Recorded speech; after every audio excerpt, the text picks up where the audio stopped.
Oi, Naumar. Alô, tudo bom, Fernanda? Tudo jóia, e você? Tudo bem, aqui no isolamento. Você tá em Itaparica ainda, não? Não, não, estou em Salvador já. Tá. Aí vim para nossa live, porque Ah, foi? Pô, tiramos é, da ilha de Itaparica, não é possível. pois é.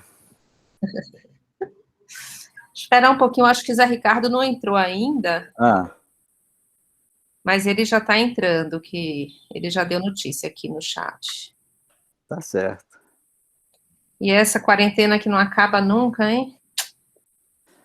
Que coisa, né? Na verdade, a gente nunca fez a Não, quarentena, né? Aquela radical. pois é. Mas esse é um bom assunto, né?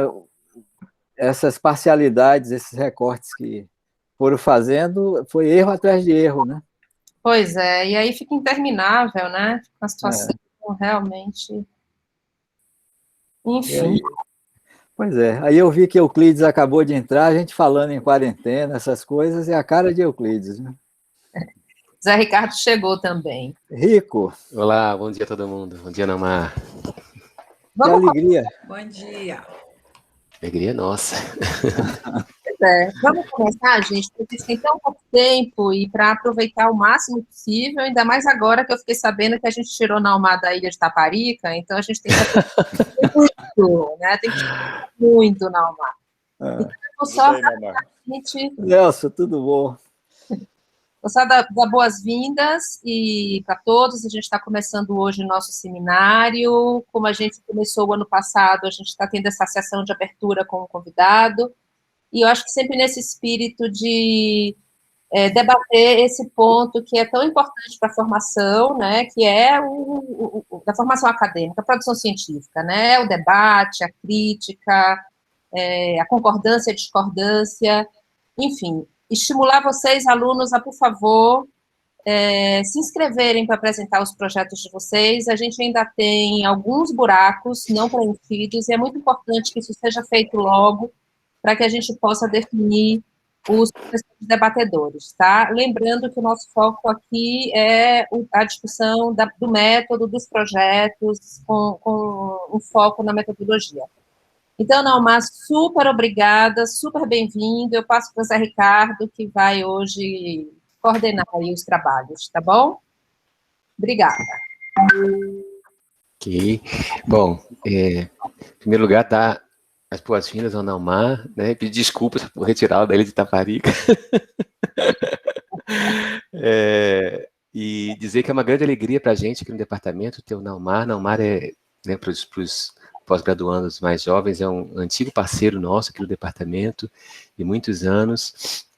Eu tive a felicidade de conhecer o trabalho do Naumar muito precocemente, eu era ainda R1, e Ricardo Bruno já tinha uma troca aí com o Naumar, e porque o Ricardo prefaciou nos primeiros livros do Naumar, o Epistemologia Sem Números, eu também acabei tendo acesso em primeira mão ao manuscrito.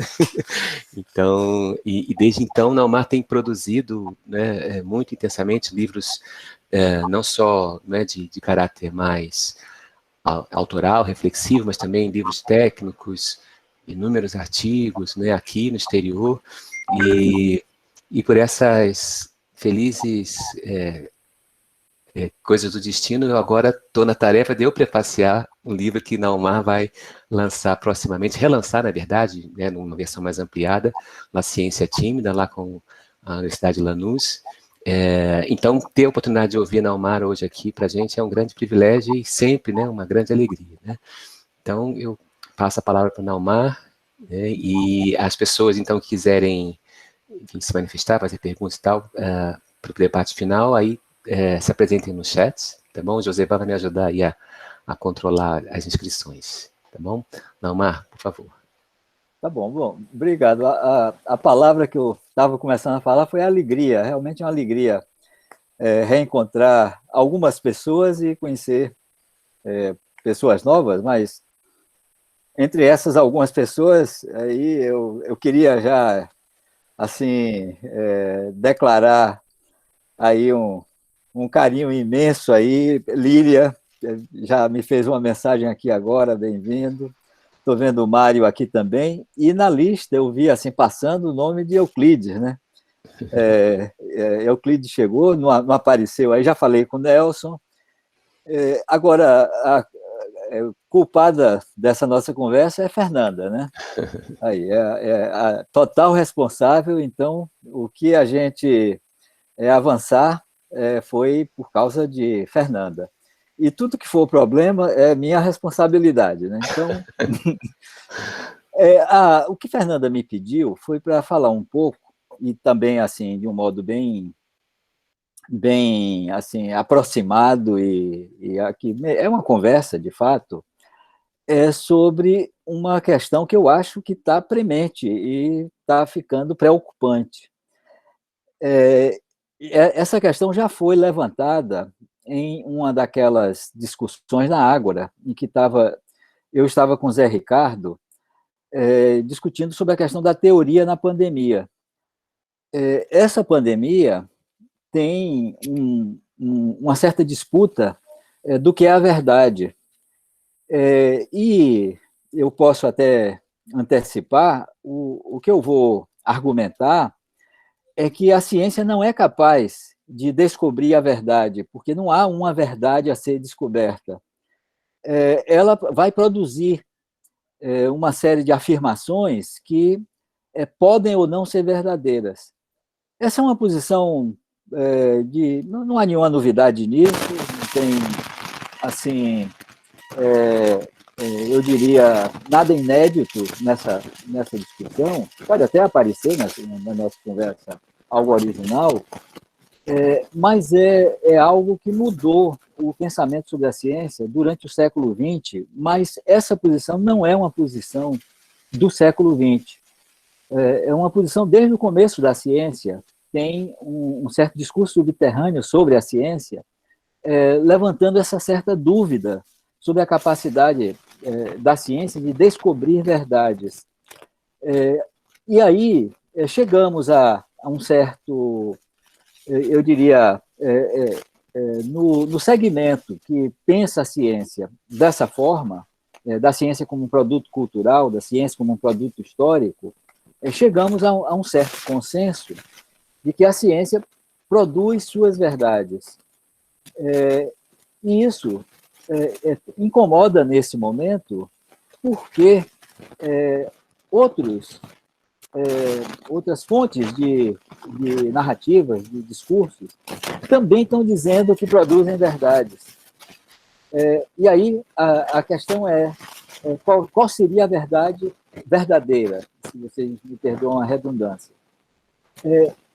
É claro que a discussão que chegou, num certo momento, a ganhar aquele título até meio pomposo de pós-verdade, estamos no momento da pós-verdade, essa disputa sobre a narrativa, sobre as verdades, nesse momento, tem dois extremos, que são ambos extremos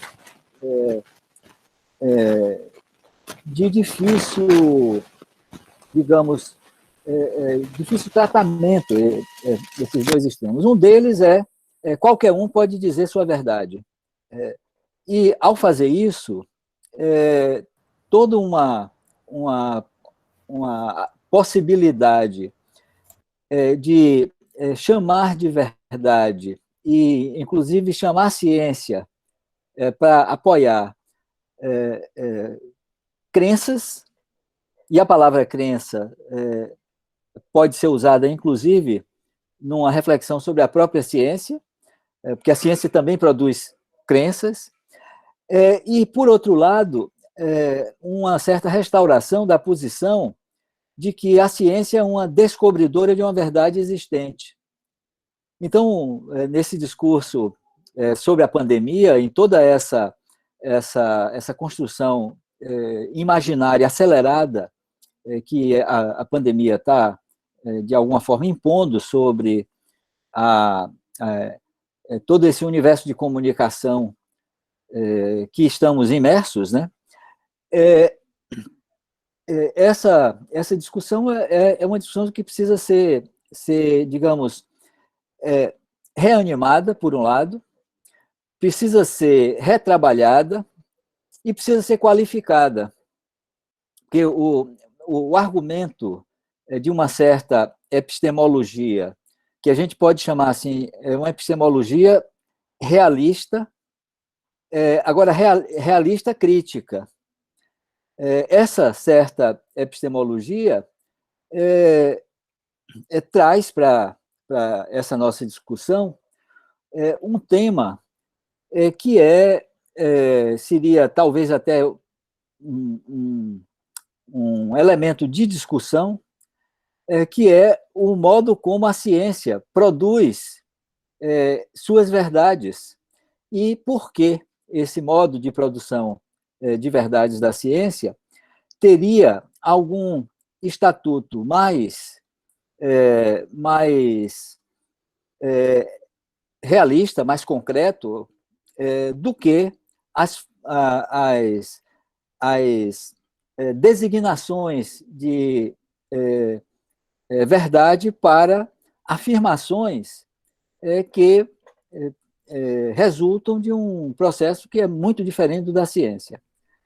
Isso pode parecer muito complicado, mas eu acho, Rico, que a gente pode até conversar um pouco sobre como tornar essa aparente complicação em uma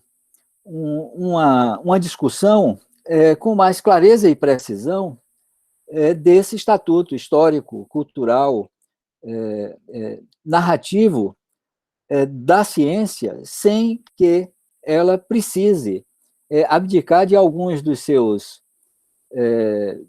fundamentos que tornam a ciência um tipo especial, um tipo peculiar de saber, ou um tipo peculiar de formulação sobre o mundo, sobre a natureza, sobre a história, sobre a sociedade, sobre nós mesmos, né? Aí. Esse estatuto peculiar tem um pensador que foi muito aproximado da gente, de mim, de Zé Ricardo e de outros aqui também, que faleceu há poucos anos, o Juan Samarra, que era um dos exemplos, talvez, eu só conheço 3 exemplos, né, de um filósofo com formação, solidez de obra, que também tinha formação em saúde pública. O Samarra tinha essa formação e teve uma certa prática, até parte de sua vida foi nos processos revolucionários na América Central, e ele trabalhando como o equivalente a sanitarista ou salubrista, como o pessoal fala. E o Samarra tinha essa formação. A OPAS, de alguma forma, convoca o Samarra para essa discussão, e aí eu, Zé Ricardo, Moisés Goldbaum e outros companheiros, né, companheiros e companheiras também, né, participamos de uma certa convivência com o Samarra nessa formulação, nessa construção. O Samarra, Juan Samarra, tem uma posição que eu acho que pode ser muito valiosa para a gente discutir essa questão. É a ideia de que a ciência é um modo de produção. É claro que ele não foi nem o primeiro a dizer isso, mas formulou de uma maneira que eu acredito que pode, Rico, nos ajudar a dar mais clareza a essa questão. Um modo de produção tem um processo, tem materiais e insumos nesse modo de produção, existe uma forma de fazer, quer dizer, tem técnica envolvida, tem tecnologia incorporada nesse processo, e tem produtos. O produto fundamental do modo de produção da ciência para Samarra é um conjunto articulado de discursos que tem 2 elementos que são fundamentais. O primeiro é o elemento da transparência, da comunicação. Por isso que a gente escreve capítulos ou seções de metodologia dos nossos produtos, que é uma maneira de você apresentar com a maior clareza possível e do modo mais transparente que seja possível, as etapas, processos, procedimentos, instrumentos, articulações, mediações, estratégias e técnicas utilizadas para a produção daquele produto. E o que é esse produto? E aí é o segundo elemento do que a gente pode dizer uma epistemologia de Samarra, né, contribuindo para essa perspectiva.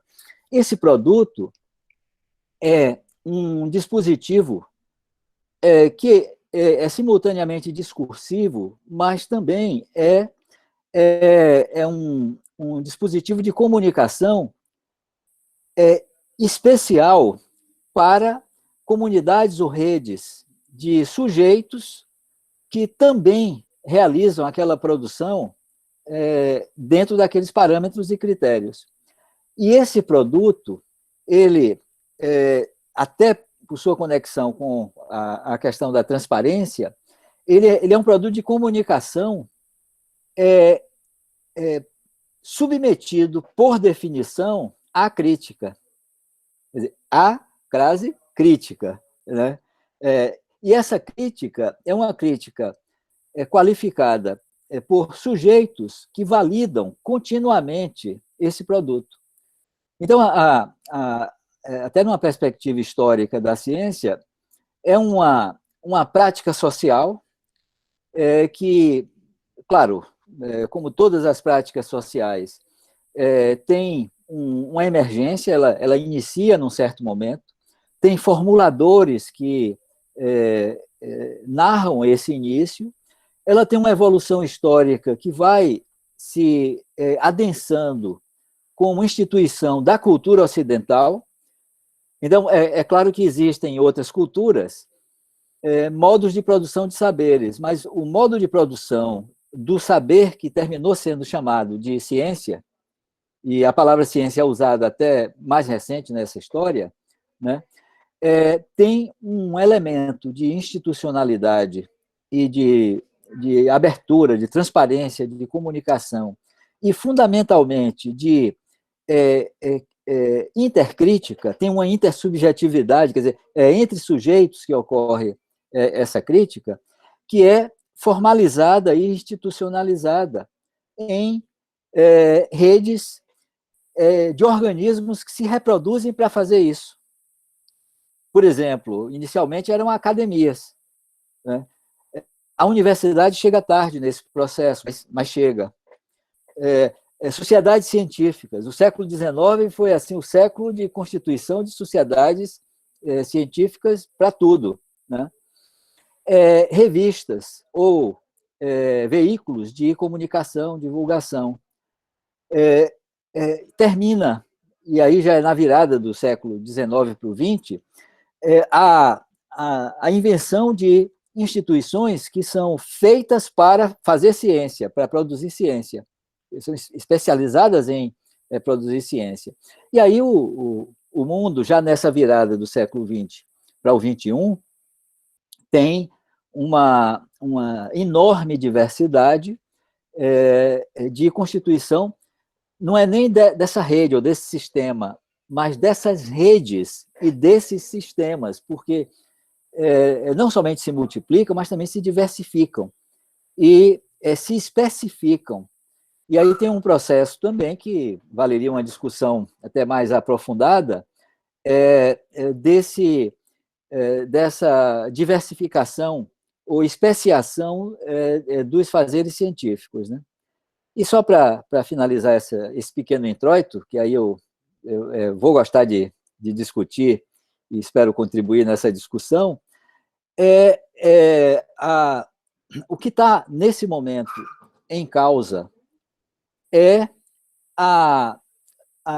o estatuto de validade desses modos que chamamos de produção de ciência, que não está estabelecido pacificamente nem dentro da ciência, ou melhor, principalmente não está estabelecido dentro da ciência, ou nesse mar ou esse oceano de redes e sistemas institucionais que se reproduzem historicamente, reproduzem do ponto de vista concreto, até do ponto de vista de sujeitos.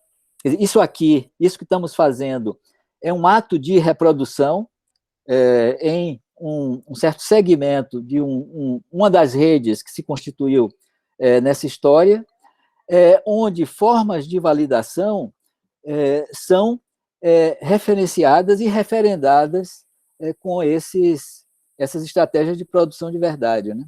E aí tem vários pensadores que a gente pode conversar a respeito, e alguns deles até... tem pessoas aqui na sala que vão poder falar sobre essas contribuições com muito mais clareza e competência do que eu mesmo, né? Mas eu acho que é um debate muito interessante para se trazer, no sentido de que o desafio é como sustentar essa posição do realismo crítico em relação à ciência, sem sucumbir a qualquer coisa vale, tudo vale, qualquer coisa pode se autodeclarar como científica, qualquer formulação pode se apresentar de um modo espontâneo, isolado, individual, autônomo, independente, como se ciência fosse, né? E aí tem vários desses temas que eu acho que podem ser muito interessantes. Então, só para começar a conversa, Fernanda. Muito bom. Você quer... Sim. Então, obrigado, Naumar, por essas provocações iniciais, né? Eu acho que a melhor forma da gente aproveitar esse espaço, de fato, é ouvindo, né, os participantes, né, debater com você, né? Mas eu queria pontuar algumas questões, né, que você levanta. Primeiro, a questão da verdade, né? Foi curioso que pouco tempo atrás eu participo de um projeto de pesquisa que envolve trabalho em escolas, tentando integrar com serviços de saúde e tal, e dentro desse projeto está incluído aí um projeto de pré-iniciação científica, ou iniciação científica de ensino médio, né? Então são alunos de escolas de regiões vulneráveis. Eu trabalho com uma escola que atende lá a região de Heliópolis, né? E alguns alunos voluntários, então, se inscreveram e recebem uma bolsa da USP para iniciação científica do ensino médio. E num dos debates com eles começou essa história, né, do que se fala sobre a Covid, o que é verdade, o que não é e tal, até que eles foram debatendo e disseram assim, mas cada um pode ter a sua verdade, né? A gente não precisa ter uma verdade única, né? Eu falei, então, tá bom, mas então o que vocês estão fazendo aqui? Por que vocês quiseram fazer iniciação científica, né? O que vocês estão esperando com isso? Por que vocês deram valor a isso, né? E acho que essa é uma questão chave aí, né? Quer dizer, a gente pensar não só o produto, né? Quer dizer, o modo de produção, né? Que é bastante interessante, né? Essa forma de pensar a ciência, porque nos ajuda a enraizá-la, né? No realismo crítico, né? Que você propõe, né? E não pensar a ciência como estando, né? Uma espécie de Olimpo, né? Mas também pensar a questão do valor verdade, não é? Quer dizer, o que significa a verdade como valor, né? E aí tem uma construção, né, do Newton Costa, né, aquele matemático e lógico, né, brasileiro, e ele fala que, a definição dele mais ou menos, não sei se exatamente nessas palavras, mas em termos sintéticos, ele diz que conhecimento científico é uma crença verdadeira e fundamentada, né? Então, o que ele quer dizer com isso é que é uma crença, quer dizer, uma forma de acreditar em alguma coisa, né? Mas essa forma de acreditar tem, na verdade, um valor, né? E aí passa a ser estratégico entender que valor é esse, né? E a questão da fundamentação, que tem a ver com aquilo que você se referia, como a questão de que, então, é um saber, um tipo de conhecimento que se estrutura, né, fundamentalmente pela sua abertura à crítica, né, a ser. Isso nos interessa de fato, muito de perto, porque uma das tarefas desse nosso encontro aqui, nessas reuniões da pós-graduação, né, é fazer com que a intercrítica, né, entre nós, professores e alunos, possa fazer o aperfeiçoamento, né, do nosso trabalho, nosso estudo e das nossas conclusões, né?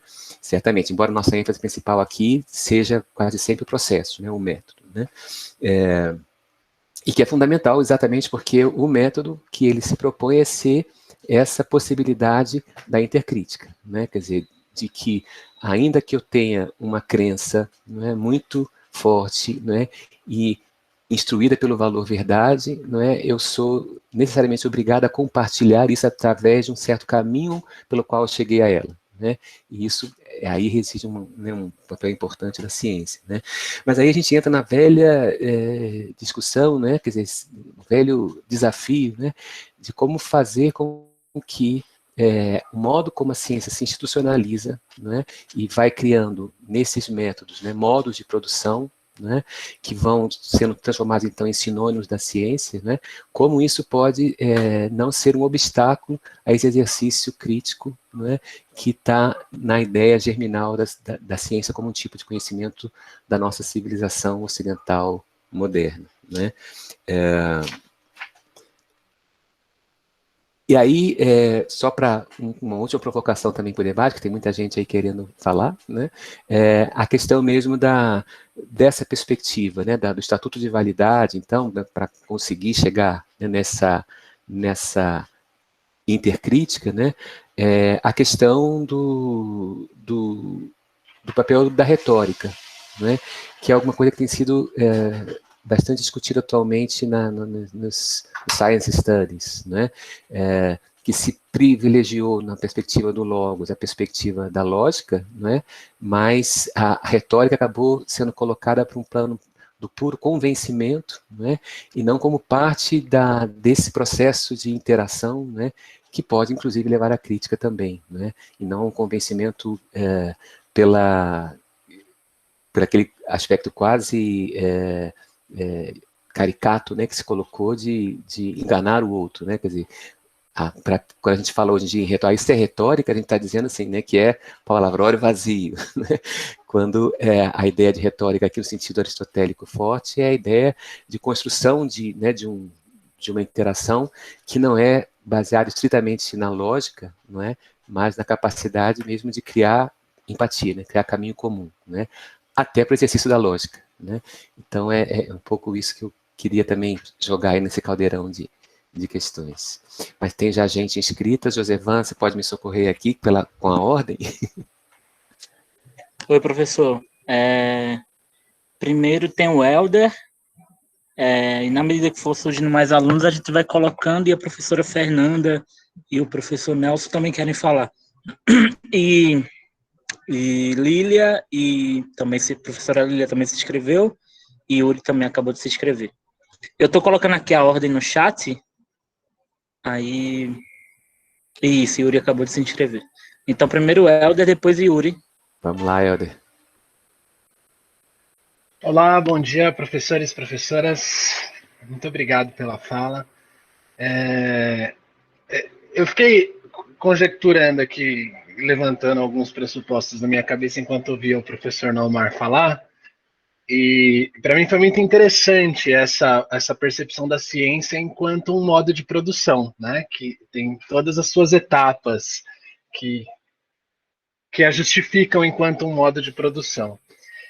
E fiquei com a impressão de que justamente os produtos, né, aquilo que a gente produz, ela é um produto de ordem discursiva, evidentemente, que a gente sempre espera que repercuta em alguma mudança social, em alguma prática social, mas me parece que é uma coisa que fica retroalimentando um círculo e uma esfera fechada, né? Tanto que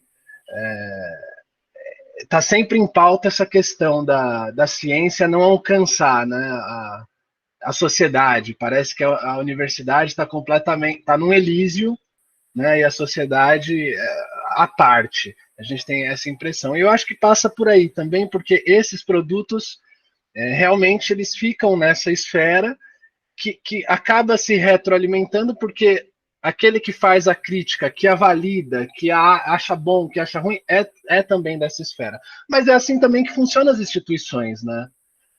Principalmente numa república, as instituições públicas são assim que funcionam, ela tem seus critérios. E eu percebi na sua fala que a transparência é muito importante dentro dessa equação, porque é a transparência que possibilita que qualquer pessoa avalie. Só que para que qualquer pessoa avalie, essa pessoa tem que ter os instrumentos teóricos, conceituais, né? E não é qualquer um que tem. Então, inevitavelmente fica nessa história. Então, no final das contas, o que eu ia comentar me parece que a defesa da ciência, ela passa também por um esforço de uma defesa da república e da política.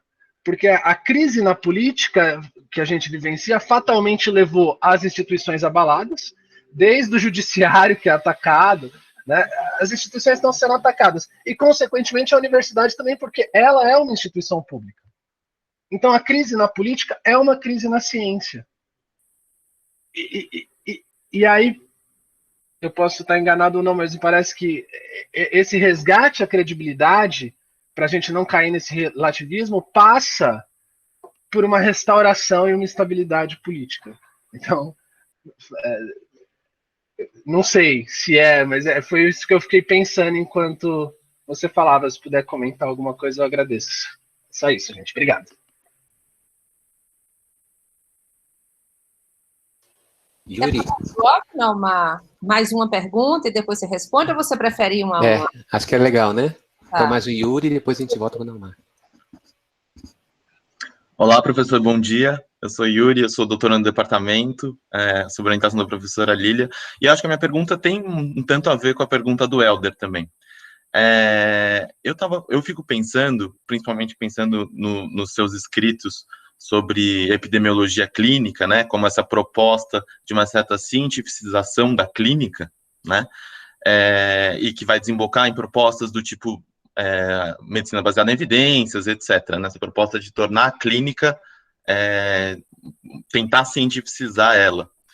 E aí, o que me parece que acontece hoje em dia é um movimento talvez um pouco contrário, assim, né?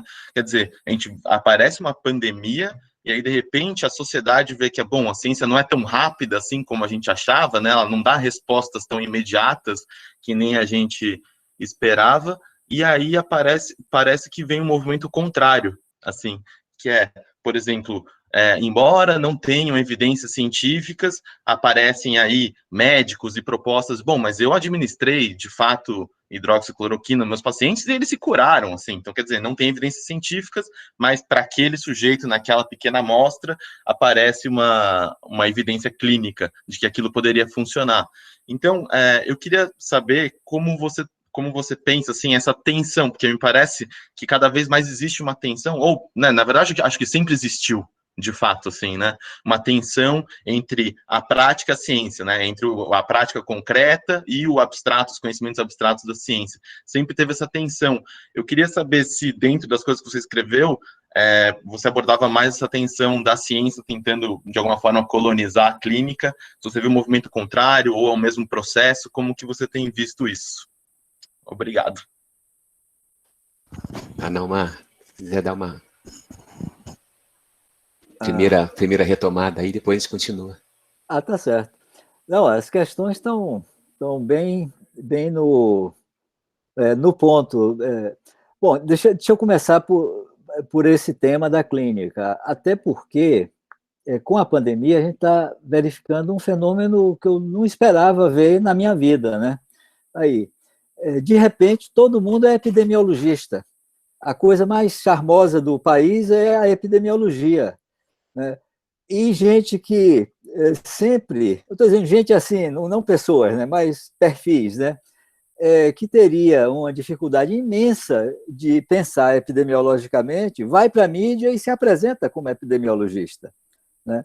E aí são, por um lado, infectologistas, virologistas, internistas, geneticistas, todo mundo está falando epidemiologuês, primeiro, né? Primeiro tem de uma certa maneira, rapidamente coloniza o nosso glossário, e outros cientistas também entram na... Então, de repente, o conhecimento sobre a saúde ou esferas correlatas passa a autorizar o discurso epidemiológico, e também aquilo que para a epidemiologia seria parte de uma certa metodologia, que é a forma como analisamos dados, a forma como produzimos evidências, a forma como criamos validações, outros campos de ciência ou de tecnociência que também utilizam esses formatos parecidos, né, se apresentam como portadores do discurso epidemiológico. E aí vem cientistas de dados, da computação, físicos, também. Então, eu diria até que no Brasil, que isso aparentemente está sendo um fenômeno circunscrito ao Brasil nessa escala, mesmo que no mundo inteiro apareça, mas entre nós a escala está excessiva. É que quem menos é ouvido sobre a pandemia é quem tem, de alguma forma, ou faz parte desse círculo, dessa rede, dessa comunidade que produziu essa instituição histórica que se chamou de ciência epidemiológica. Então, ao mesmo tempo, todo mundo é epidemiologista, mas não tem espaço para os epidemiologistas na discussão sobre a pandemia, né? Eu não estou fazendo assim, uma apologia do corporativismo, mas eu acho que talvez seja quase que uma constatação etnográfica desse momento, né, que a pandemia traz. E aí, Yuri, sua questão absolutamente pertinente, central, é constatar um pouco não só essa inversão, mas também essa perversão do que seria uma pandemia, a pandemia como objeto, né? Bom, meus escritos anteriores sobre a clínica e a epidemiologia, que foi mencionado, e realmente tem uma referência, é que existem lógicas e éticas contraditórias entre a ética da ciência e a ética da aplicação da ciência, entre a lógica da ciência e a lógica da aplicação da ciência. Aí, por exemplo, eu não vou chegar a julgar, assim, a não ser do ponto de vista de obscurantismo político, um médico que raciocina dessa maneira. Olha, eu tive um paciente, fiz uma certa intervenção e esse paciente melhorou ou se curou, eu vou considerar isso evidência. Para a lógica e para a ética da medicina clínica, isso é esperado e é perfeito. Pelo fato de que existe, claro, tem o princípio de, em primeiro lugar, não prejudicar, mas tem o outro princípio que é, na dúvida, faça alguma coisa. Na incerteza, atue. E a ética clínica e a lógica clínica é muito nessa direção. Os pesquisadores, eu posso até dizer assim, nós pesquisadores, nós que nos formamos na lógica e na ética da ciência, é claro que o primeiro não prejudicar, ou melhor, sempre fazer para o bem das pessoas, da humanidade, é um princípio. Agora, o outro princípio é oposto. Nós só afirmamos com algum grau de segurança, de certeza, sempre a cautela. Na dúvida, nós não dizemos, nós não atuamos, porque estamos na dúvida. Na incerteza, registramos a incerteza, mas não afirmamos, não atestamos. Então, tem uma contradição lógica e ética. Eu diria, por exemplo, que é uma transgressão gravíssima da ética da ciência alguém afirmar como verdadeira algo que os indícios de que não é verdade existem. Então, essa forma como articulamos até...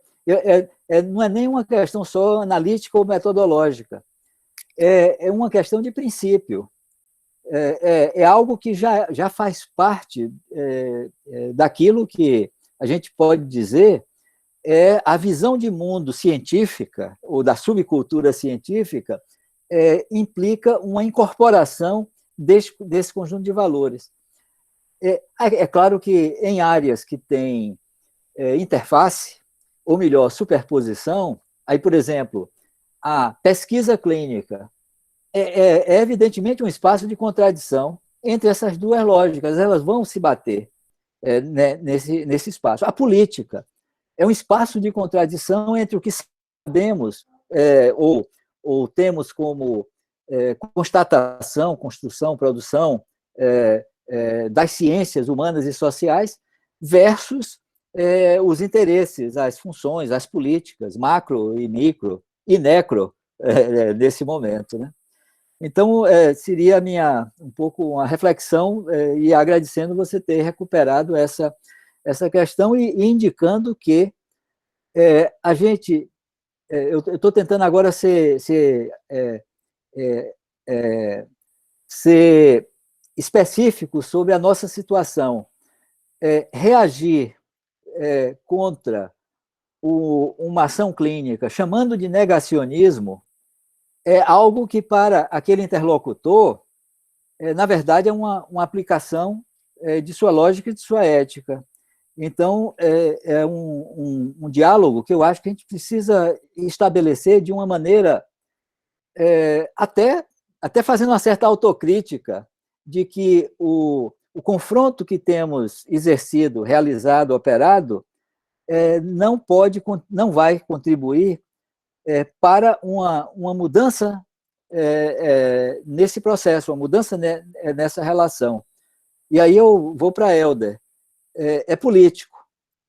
O tema, nesse momento, é um tema de política no grande sentido, porque se a ciência é um produto de história, de cultura, de organização institucional, inevitavelmente tem a ver com a invenção do Estado, com a invenção de um certo modo de produção, com a invenção de formas de relação entre sujeitos que envolvem os temas do poder, quer dizer, do poder nessa especificação, inclusive do ponto de vista histórico, né? E aí, eu acho que a interlocução, e Zé Ricardo estava lembrando de Ricardo Bruno, né? Para Foucault. Quem gera ou inicia, ou pelo menos anima no momento inicial, abre uma discussão da ciência nessa perspectiva de espaço de conflitos, e esses conflitos determinados de muitas maneiras. E para completar essa derivação, e por isso eu acho que as duas questões estão bastante próximas, né? É o tema do isolamento da universidade, como um Elísio, ou como, talvez assim, um Olimpo, né? Porque o Elísio era o lugar para onde os mortos iam, mas a universidade se acha mais um Olimpo, porque é o lugar onde os deuses estão. Eu acho que isso nos traz uma série de lições. Uma delas, só pegando assim, uma referência histórica, a universidade ela foi criada para ser o lugar que guardava o conhecimento verdadeiro. A derivação dessa função foi definir o que é o conhecimento verdadeiro. Então, até no início da Inquisição, isso é parte até da nossa genealogia, no início da Inquisição, os doutores da universidade eram os que definiam quem era herege e quem não era. E tinham até uma função jurídica. Joana d'Arc foi verificada pelos doutores da da Universidade de Paris, né? Aí, isso traz para ela uma situação tão dogmática que é de dentro da universidade que o cisma protestante surge.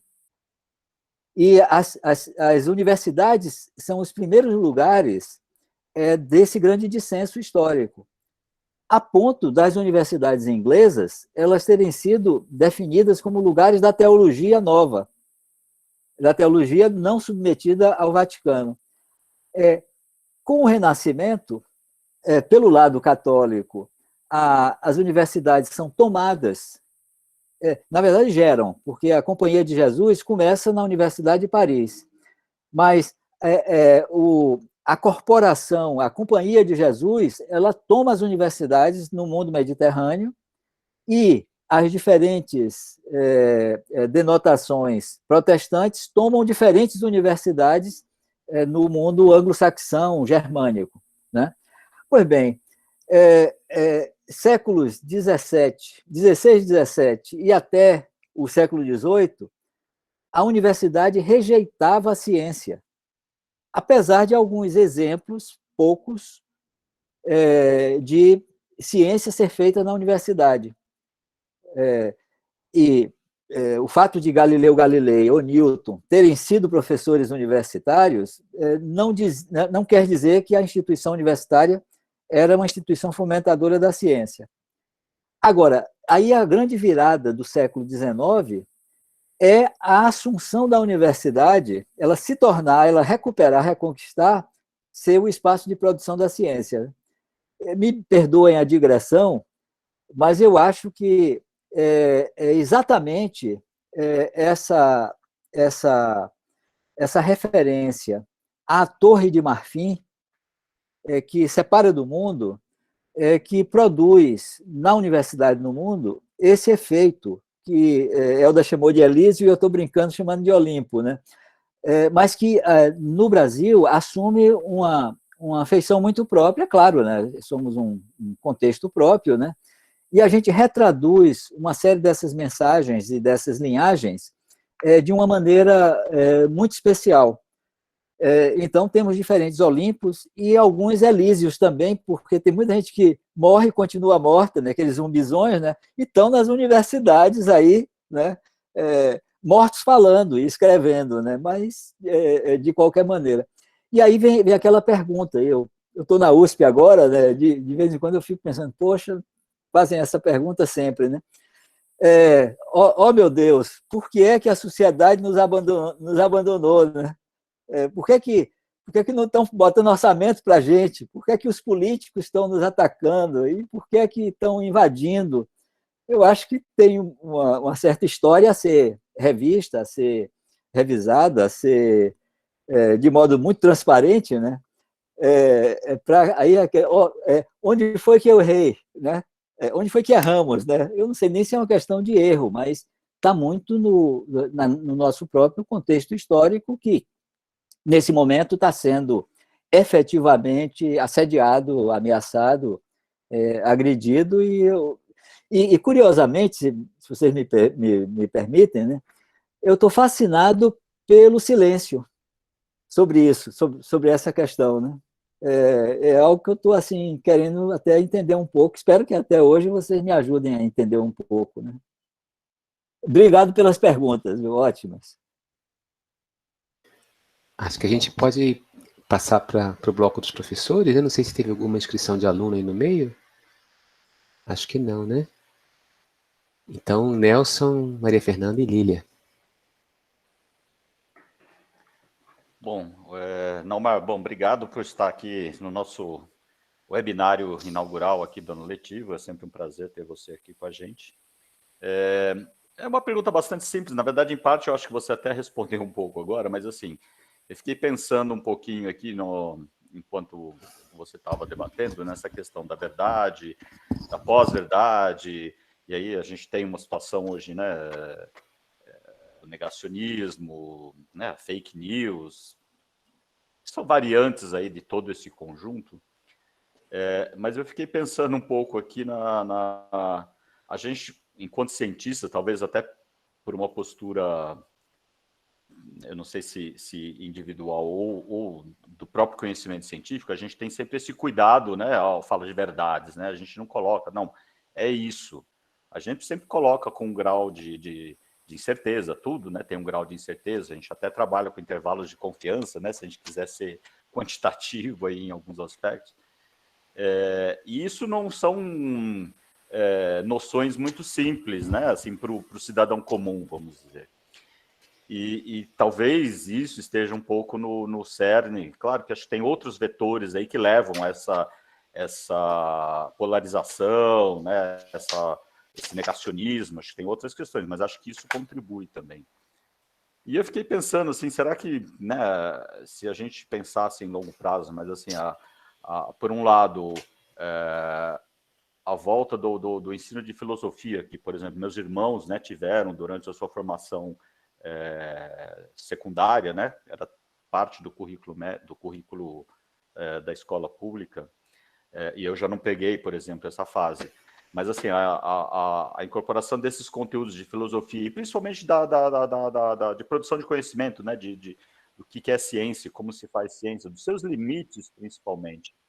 Será que esse tipo de informação, né, não informação, de informação, ele iria contribuir para melhorar essa situação? Ou, aí que, para mim, é um pouco a questão, ou o contrário, né, ele poderia até fomentar mais essa polarização, esse debate, essa dicotomia que a gente tem hoje e as muitas verdades que estão aí, porque, na verdade, não tem verdade, né? Então, será que enriquecer essas pessoas com informações melhoraria esse quadro atual ou talvez sejam outros vetores aí que levam essa polarização, essa dificuldade de aceitar argumentos, né? Quando eu vejo médicos aí, até recentemente, né, receitando cloroquina, e são médicos como nós, muitos de nós aqui, eu fico pensando, mas, claro, podem ter várias razões aí por trás disso, né? Uma delas até assim, não tem o que fazer, então vou dar alguma coisa, mesmo que eu não acredite muito. Tem questões mais ideológicas. Assim, são muitos fatores que podem estar levando, mas eu queria apenas ver o que você acha, se um maior conhecimento geral na sociedade seria benéfico, seria, de modo geral, sim, né? Mas, assim, nesse quesito especificamente, levaria uma menor polarização, uma menor existência de pós-verdades, de modo geral? Ou isso caminha por outros caminhos, não é por aí que a gente resolve? Não sei se eu consegui me fazer claro, mas é um pouco por aí. Lília. Acho que eu tô... Maria Fernanda, desculpa, Maria Fernanda, isso. A minha vai ser... São dois... Uma questão tem um pouco a ver com isso que o Nelson colocou, né? Desde o início, a gente sempre fala essa questão do isolamento da universidade, né? O isolamento da sociedade, e agora o que a gente está vivendo é uma aproximação, assim, ao extremo entre a universidade e a sociedade, ou a produção de conhecimento científico e a sociedade em torno da pandemia do Covid, né? A gente ouve todo mundo falar, vamos seguir a ciência, todo mundo não, né? A parte pensante da discussão, vamos seguir a ciência vai dar resposta, e a gente sabe que a ciência demora a dar respostas, e que as respostas dadas pela ciência, muitas vezes, elas são temporárias, né? O que faz o conhecimento científico andar é a discussão, é o novo conhecimento que se produz em torno daquele conhecimento, enfim, né? E aí eu fico pensando, Naumar, eu sempre tive um receio disso ter um efeito colateral, que é minar ainda mais a crença na ciência pelo grande público, né? Uma ciência que está aí se colocando como aquela que vai descobrir a verdade, mas uma hora sai um estudo que diz que a cloroquina funciona, outra hora sai um estudo que diz que a cloroquina não funciona, e outra hora sai um estudo que diz que a cloroquina funciona parcialmente. A gente sabe que o jogo é esse, mas a sociedade não sabe que o jogo é esse, né? Então, esse é um primeiro ponto, sempre me preocupou isso, né? O segundo ponto, que é um ponto diferente, que não foi tocado, pensar um pouco esse lugar e essa importância da crítica, do debate, da discussão, né, na produção de conhecimento científico, principalmente pela perspectiva da recepção dessa crítica num momento de formação, num contexto de grande conflito, de grande questionamento de hierarquias, de afirmação de pautas identitárias, né? E, inclusive, dentro de um modelo de ciência que se diz eurocêntrico, branco, patriarcal, né? E como essa crítica, a gente está falando aqui que é cara a nós na produção do conhecimento científico, ela pode ser tomada, e às vezes com razão, né? Outras vezes não, mas muitas vezes com razão, como expressão de machismo, de racismo, de abuso, né? Então, como lidar com isso, como pensar isso nesse momento de conflito, de questionamento, inclusive que se questiona até a predominância do nosso currículo acadêmico, que é europeu, ocidental, né? E se discute a necessidade de abrir isso e trazer outros pensamentos, outros paradigmas e formas de produção de conhecimento. É isso. Legal, Fernanda. Lília, agora. Naumar, que bom ver você e ouvi-lo, ótimo. Ouvir também todo mundo. Eu diria que, em parte, eu estou satisfeito com a pergunta do Yuri e do Helder e as suas respostas, mas eu fico pensando numa questão adicional. Só dizer da minha satisfação de você trazer o Samarra. Samarra eu uso na disciplina de pós-graduação de pesquisa qualitativa, que eu dou com a professora Márcia, há muitos e muitos anos, e é muito interessante que eu até achei um trechinho dele aqui, que eu ia falar, mas só lembrar que ele chama atenção para o limite da eficácia da ciência, né, como parte do fundamento da validade, né, quer dizer, a validade que sabe qual é o limite. E aí, quase sempre, quando vem isso, eu gosto de levantar a questão dos tecnólogos, né, porque para mim, os médicos são mais tecnólogos do que exatamente cientistas, ou seja, como você disse, são os que usam o conhecimento, né? Então, dentro disso, eu sempre costumo dizer que os médicos sofrem do otimismo, né, pragmático, como você falou, é a ética do eu preciso fazer alguma coisa, são extremamente otimistas, né? E os cientistas da cautela, né? Da cautela da intervenção que não é adequada, né, nesse sentido, né, quer dizer, que está fora das possibilidades daquele conhecimento, entendendo isso temporalmente também. Mas eu quero acrescentar ao tudo que foi dito aí, para ouvir mesmo sua opinião, porque eu fui por esse caminho que todo mundo está mencionando, né, uma espécie de crise de confiança, né, na ciência, nos médicos. Eu estudei a crise de confiança nos médicos, mas depois, claro, está aparecendo. Mas agora eu tenho tido uma outra compreensão, sobre isso que eu queria ouvir você. Se nós não estamos diante de algo ainda mais, que vai ainda mais fundo, né, nas relações sociais, que é uma crise nesse sentido da dificuldade, da rejeição, né, em aceitar qualquer autoridade, de que decorre a questão da ciência. Não que a ciência seja ela que está provocando isso, mas ao contrário, né, de que a ciência passa a sofrer, então, também essa desconfiança, essa crise na relação hierárquica que as pessoas, até por tradição, mesmo dentro da modernidade, vinham tendo, mas vão rompendo progressivamente, com toda e qualquer instituição que sempre constrói alguma autoridade relativamente aos que não pertencem à instituição, né? Então, se você não tenderia também a ver isto, quer dizer, é mais grave do que a gente pensa, não é só o isolamento da universidade, a impossibilidade de qualquer relação de reconhecimento de autoridade, de hierarquias, as relações hierárquicas, porque vale para os pais e filhos, vale para o professor-aluno, vale para o médico e para o paciente, vale para, enfim, o Supremo Tribunal e as pessoas. Eu sei que, mas dá para entender dentro da sua questão, bom, são racionalidades diferentes, éticas diferentes, mas será que não há um fio pior comum nesse sentido, né?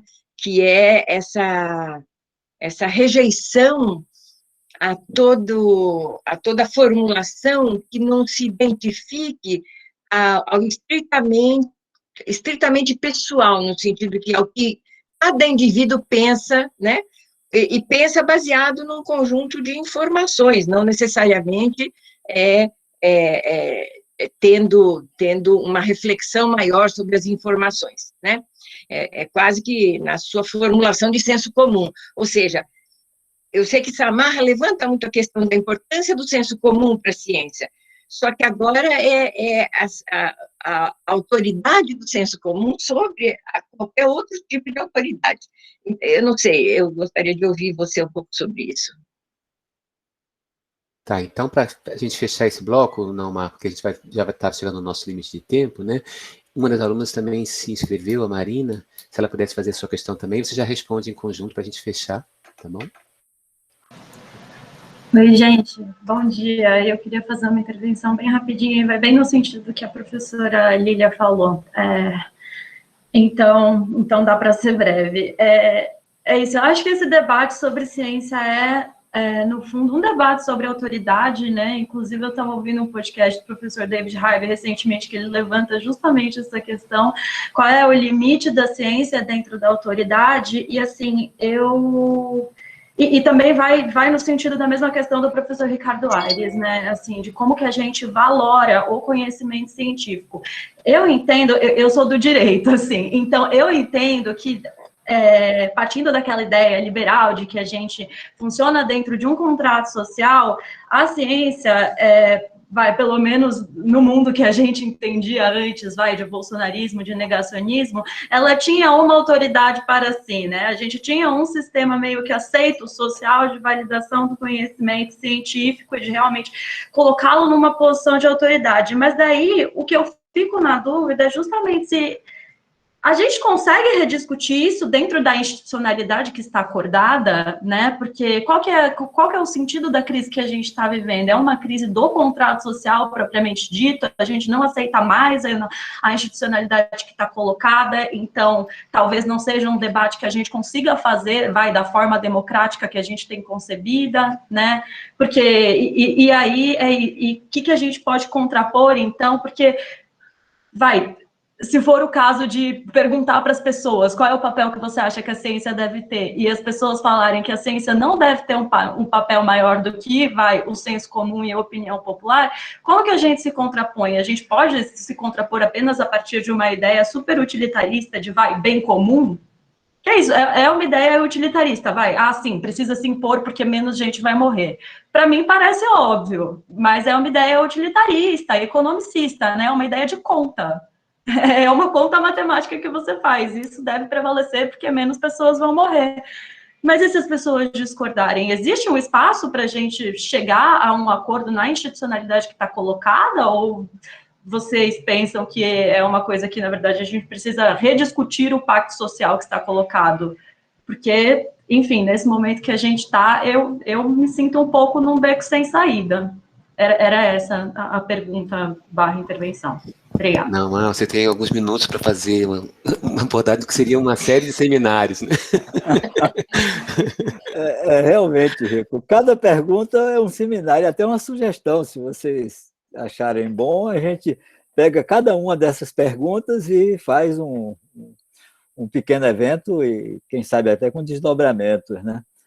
Eu não sei como responder tudo isso, não, ainda mais em bloco e de uma maneira articulada. Vou tentar e mais ainda, rápido, né? Aí.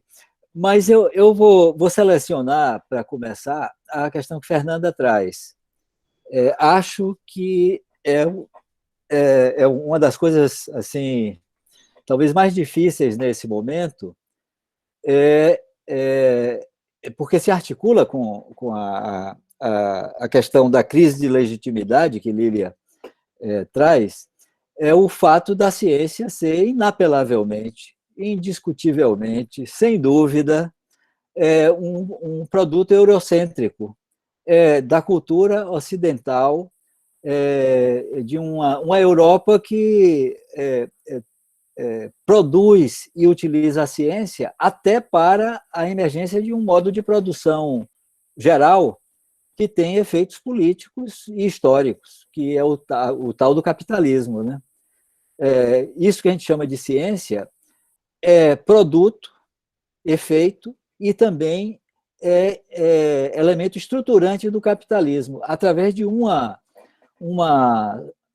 transformação a mais no modo de produção de ciência, que é a fazer com que o saber científico estruturado, validado dessa maneira, sistemático, metódico e consensuado, se transforme em intervenção sob a forma de tecnologia.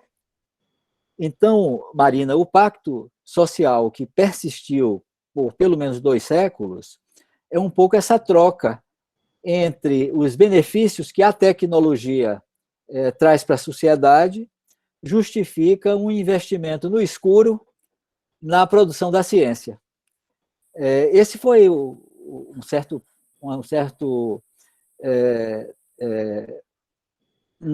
certa região do contrato social que coube às universidades, aos cientistas, à ciência, em diferentes espaços, diferentes momentos, uma demonstração da sua validade e da sua legitimidade implícita. Agora, quem foi o interlocutor que assinou esse pacto?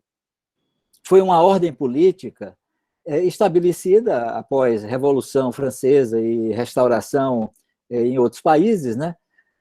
Onde um Estado, um projeto de Estado se estabeleceu e foi o mediador desse pacto, que terminou em alguns países sendo com as universidades, e em outros o próprio Estado produziu diretamente, sem mediação,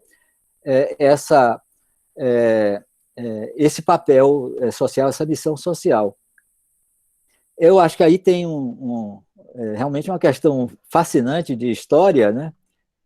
De história social, de história crítica, para a gente até entender o tamanho desse problema. Agora, o que Fernanda traz sendo assim, como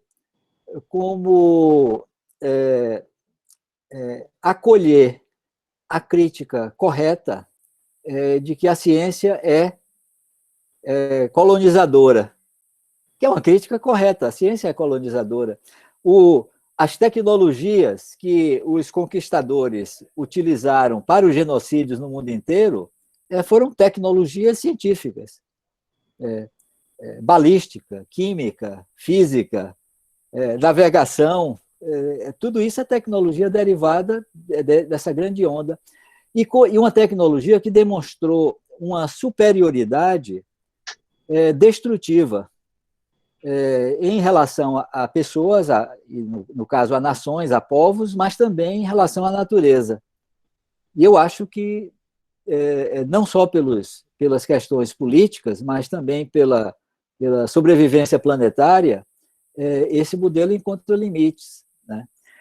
E aí eu acho que está havendo um movimento, e no Brasil esse movimento tem, de uma romantização dos processos que seriam antagônicos à conformação dessa hegemonia, desse modo de produção de conhecimento sobre outros conhecimentos ou outros saberes, e desse modo de produção de produtos, produção econômica, sobre outras formas de produção, e do arcabouço político gerado e que também sustenta esses processos econômicos, ideológicos, simbólicos, e dentro deles os da ciência, né?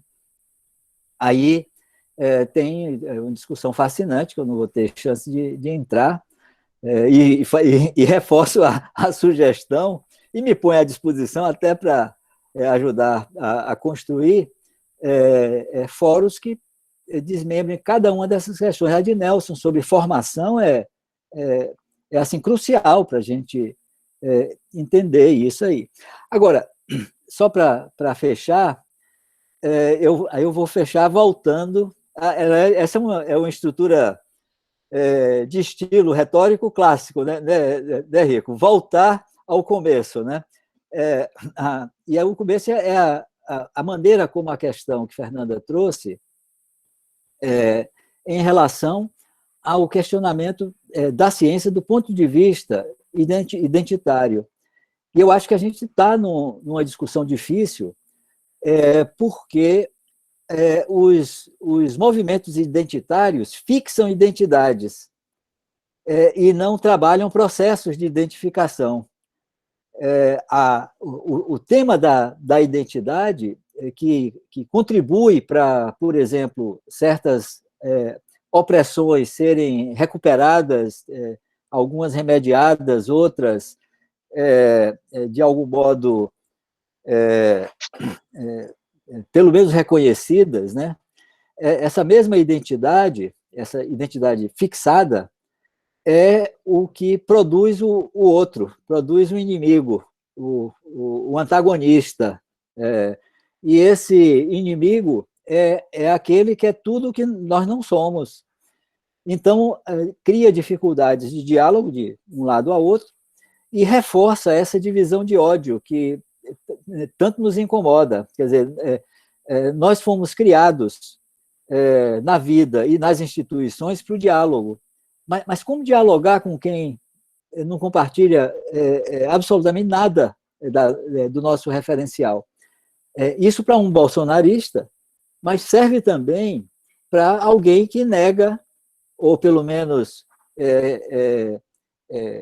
contesta, o europeísmo, ou pelo menos o modernismo, o eurocentrismo, disso tudo que constitui esses espaços que nos formaram e que nós operamos, né? E aí tem eu vou aproveitar, viu, Rico, na segunda-feira, na nossa cátedra, nós vamos receber o Muniz Sudré, que vai falar, o tema que a cátedra é sobre educação, né? Ele vai falar Educar para o Sensível, é o título. Mas Muniz tem um livro, por coincidência está logo aqui, né? Sobre o pensamento, não é o pensamento africano, é o pensamento Nagô, né? E é um dos meus prediletos da obra dele, discutindo exatamente essa questão. O que chamamos de ciência não tem espaço em outras matrizes de pensamento. Não é possível pensar cientificamente em outras matrizes de pensamento. Algumas terão sucedâneos. E é curioso verificar como as culturas orientais se retraduzem. Coreia é um exemplo fantástico, Coreia do Sul, mas China agora, Japão, essas culturas orientais retraduziram a ciência em uma maneira que a gente até diria assim, é um absurdo a Coreia do Sul não ter ciências humanas, né?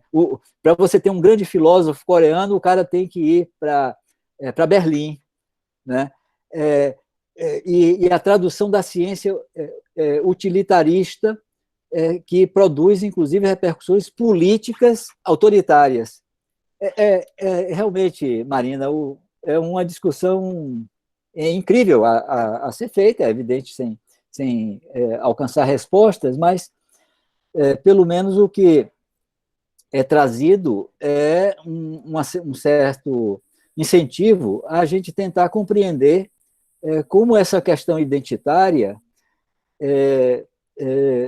como e por que nos incomoda tanto essa questão identitária, até porque o que está na pauta, nessa questão identitária, é a fixação desses, que a gente poderia até chamar de crenças, né? mas as crenças necessariamente não são fixadas, mas são crenças que se cristalizam e dão sentido à vida dos sujeitos, né? E tudo isso que a gente está conversando, eu acho que é muito, eu diria assim, tem um potencial de aprofundamento, e é crucial, é central, né? Diz respeito a